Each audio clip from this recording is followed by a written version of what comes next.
Ako si Kabesang Tales at wala kayong karapatang angkinin ang aking lupain.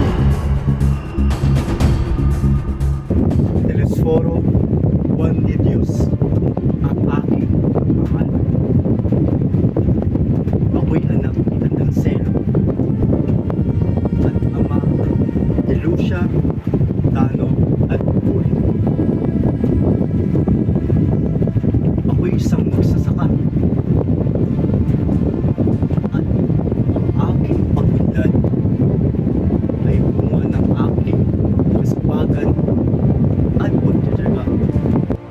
Dahil sa aking pagiging mabuting tao, ako'y ginawang kabesa de barangay ng aking mga kanayon. Sa likabok tayo, babalik Ama. At wala tayong saklot nang tayo isinilang. Kung bibigyan ko na limos ang pulubi upang umalis na siya, ipagpapatuloy ko pa rin ba ito? Kahit pa nakikita kong sinasamantala niya ang aking kagandahang loob, gawin na ninyo ang inyong ibig.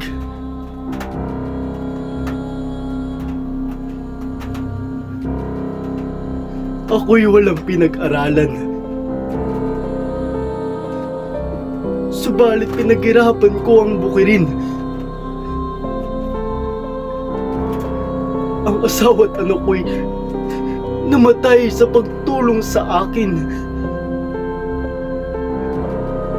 Ibibigay ko lamang ito sa makagagawa sa higit ng aking ginawa.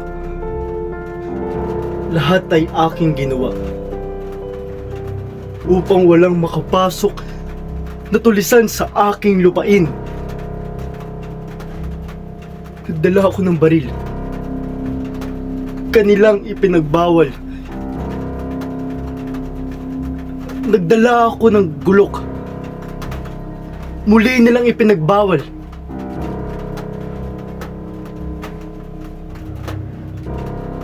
At nang palakol na ang aking bitbit, ako'y kanilang dinakip. Ako'y nakalaya. Ngunit nananatiling alipin. Ako'y sumama sa revolusyon bilang ganti sa mapang-abusong sistema ng bayan.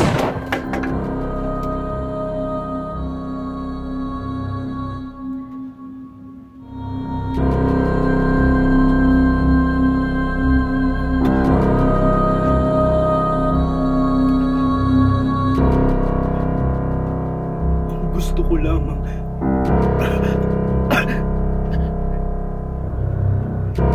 ay mabigyan ng magandang buhay ang aking mga minamahal. Ngunit bakit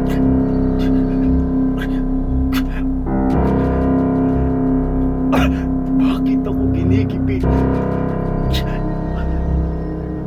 ng mga prailing pasakit?